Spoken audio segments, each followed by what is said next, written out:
Oke, Assalamualaikum warahmatullahi wabarakatuh. Kali ini kita akan berbicara sedikit tentang fenomena sosial ya.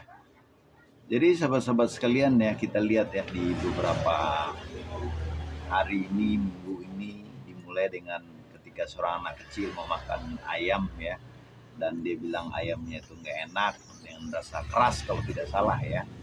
Nah, akhirnya Deddy Corbuzier yang bapak youtuber Indonesia dianggapnya itu mengomentarinya ya dengan cara-cara yang tidak pas ya, cara-cara yang tidak uh, equivalent dan apple to apple ya.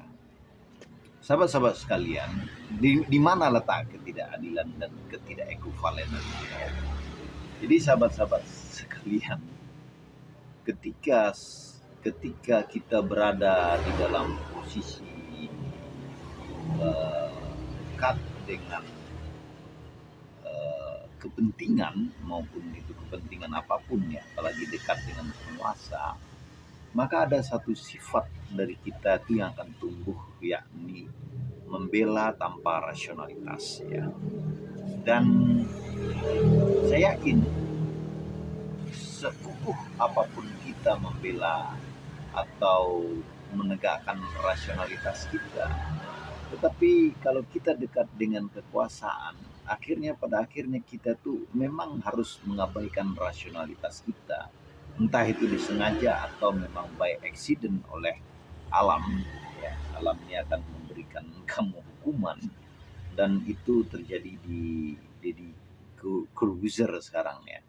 Kita tahu bahwa Deddy Corbuzier adalah youtuber, dia bermain aman, dia dekat dengan Pak Henry Balabin, ya, dia dekat dengan Kejaksaan Agung. Ya, kita lihatlah kedekatannya itu, kan kita lihat dari ketika dia menikah, saya kalau tidak salah wali dan apanya itu, mereka orang-orang seperti itu tanda kedekatan yang luar biasa ya. Nah sahabat-sahabat sekalian, dan terbukti ya akhirnya Dedi diangkat menjadi kolonel ya, kolonel. Jadi saya melihat bahwa uh, fasilitas yang diberikan oleh orang-orang yang dekat dengan kekuasaan atau berkuasa itu akhirnya membuat Deddy Corbuzier itu akhirnya jatuh ke lubang yang kita tidak sangka-sangka, sahabat-sahabat sekalian. Ketika seorang anak kecil membicarakan itu, harusnya kan diabaikan oleh dia.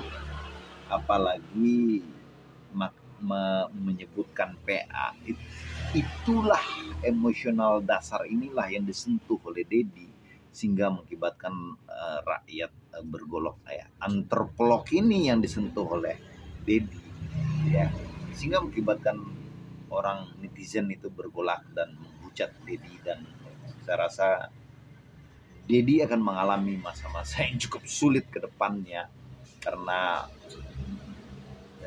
posisinya itu udah makin jelas. Dan apabila dia melakukan blunder-blunder lagi di kemudian hari, itu sangat berbahaya bagi karir dia. Nah sahabat sekalian, sekali lagi ya, Deddy Corbuzier melakukan ya, memberi reaksi terhadap seorang anak kecil ya, dengan mengatakan ayam itu tidak enak, membuat rasa ketidakadilan daripada rakyat itu tumbuh ya, sebagai seorang yang berada dekat dengan kekuasaan. Di samping itu Dedi membandingkan anaknya dengan Aska, itu perbandingan yang tidak apple to apple ya. Kita bandingkan aja harganya ya. Dedi harus membandingkan harga. Saya sebenarnya malas mengajari Dedi ya, karena bisa jadi dia menganggap dirinya lebih hebat tentunya, tetapi sekali lagi kita akan memberikan rasionalitas kepada Dedi bahwa Dedi, Anda keliru loh, Anda keliru banget loh Dedi ya, Om Ded ya. Sekali lagi Om Dedi ini umurnya kan nggak beda jauh lah sama saya ya. Sekali lagi,